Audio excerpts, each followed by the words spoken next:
The AMC YouTubers are starting to sober up. They were drunk off of success in 2021 as AMC went from the $5 area to $72 in a massive squeeze. But ever since, they've been wrong about so many different things. Breaking down what is going on with AMC again today, I think a lot of people need to understand the numbers and also understand why these YouTubers are starting to change their tunes. Breaking it all down right here in this video, so make sure you stay tuned.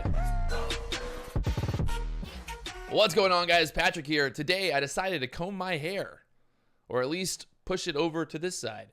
Today we're talking more about AMC, and I talk about AMC now because I feel like it is such a interesting story. It's unfolding every single day. We are living in history, my friends. We're creating history. We're making history. We're living in history. One day, not long down the road, there'll probably be a movie about this, or maybe they'll write a book about how big of a pump and dump AMC really was. So over the last week, it's been really interesting to see all of the AMC apes or the AMC YouTubers that were so confident in the MOAS happening in 2021. They were so confident every week. It was like, okay, you know, the Ortex data is this, the short percentage is this, the naked shares are this, the FTDs. And even recently, people were talking about the 21st of January having a massive squeeze. For some reason, everybody thought like there was going to be a huge move in the stock today because of $145 call options that people were buying. Like I said, right? 1750. It's funny because the exact area that Trey'S is talking about now on the chart,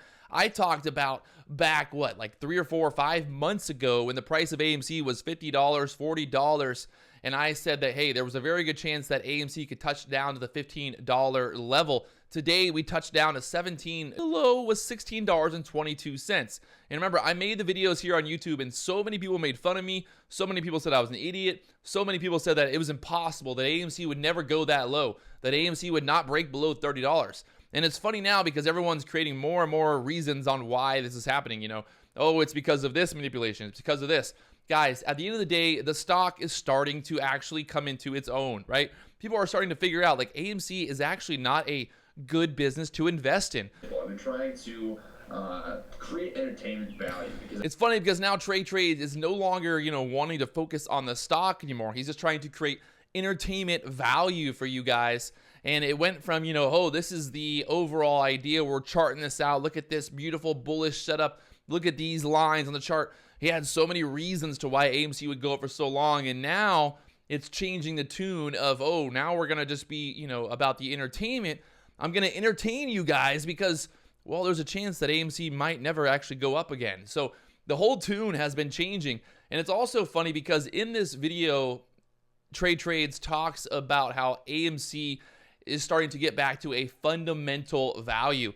And I am going to disagree with that once again. I think the fundamental value on AMC is, in the single digits, maybe lower after that, because of what we'll talk about here in a minute about the numbers, the actual numbers, the debt, the company. Are they making money? If we look at the weekly chart here on AMC, like I said just a few days ago, this is the 5th week of red. We've now touched down to this area. Remember, I drew these lines back, 6 months ago here on AMC, identifying this level of support. We touched down to 1622. Obviously, you're not always going to be right on the money when it comes to identifying support resistance, but I feel like we're pretty much exactly, where we're supposed to be. I guess, the price is where it's supposed to be.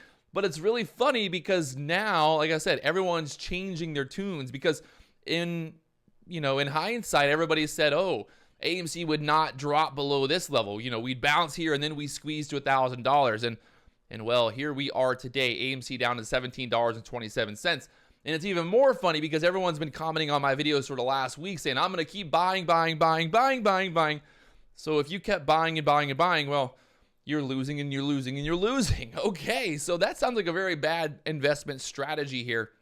And again, this is not to rub in anyone's face. This is not to say that, hey, I'm happy that you're losing money. At the end of the day, I don't want anyone to lose money. So that's why I'm making these videos, not to tell you to buy, to sell, but to give you an idea of there might actually be two sides to every story, right? Let's just say you're investing in a stock. the goal is obviously to sell at a higher price in the future. And you have to understand that, the future value of that company is going to be priced in the stock. Because if I think that AMC is going to be worth billions and billions of dollars in the future, well, then the stock price is going to go higher based on that idea of future value. But the problem is for AMC, the future value is actually going down, down, down. And we'll talk about that. I got some numbers to talk about here. So recently, Spider-Man did come out. It did exceptionally well in the box office, in the movies. I think this was, fueled by the idea of people just getting out of the pandemic, people just wanting to get out, do something, and going to the movies. I'm not going to say that the Spider-Man movie was not a success as a, movie selling. But when you look at the box office numbers, they were down 20% compared to pre-pandemic levels in December 2021. And it appears that they are down over 50% so far in January of 2022. So box office numbers are still below pre-pandemic levels. Even when people are thinking that, hey, people are going back to the movies, well, the numbers don't lie. And it's, it's kind of interesting. And I would say that people are at this point, they've kind of changed their lifestyles, right? It used to be about going out, you go to dinner, you go to the movies. Well, for an entire year, you basically couldn't do that. And people just started to change their lifestyles. They have different ideas. What they're going to do on a Friday night is no longer what they used to do back in 2018. It's a different world that we live in.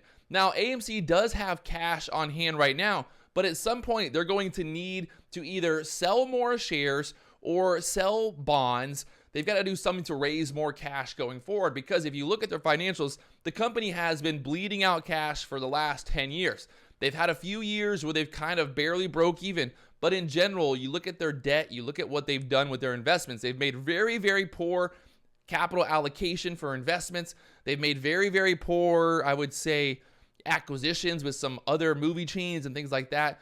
They have not seen a substantial return on their investments that they made over the last 10 years. And now those investments are just bleeding out and they're hurting for money, and they're going to need more money in the future. And that's where they're going to need to do another offering. So looking at the numbers for October 2021 versus 2019, pre-pandemic, the box office numbers were down negative 20% in October. They were down negative 45% in November, and they were down 20% there in December of 2021. And so now this would basically equate to around a 30% drop in the overall attendance comparing the domestic box office. Now, in January of 2022, the box office appeared to be down 50%. Now, there was a little bit of a spike in Omicron, so maybe that was kind of working on that, and that's, what has hurt those, numbers there in January. Talking about AMC's debt, why does that matter, right? People don't want to talk about the debt. They don't want to talk about the interest payments.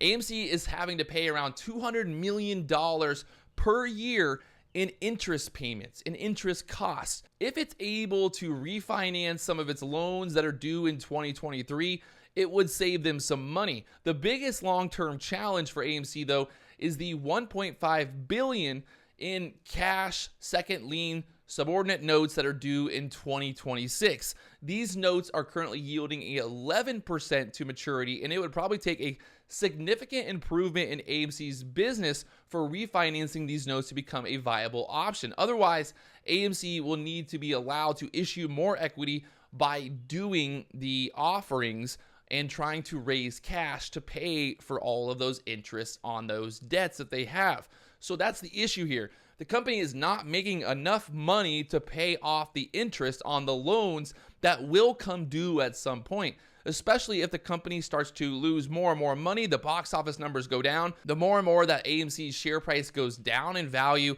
the harder it's going to be for the company to issue new shares at a higher value to raise money to be able to pay those interest rates.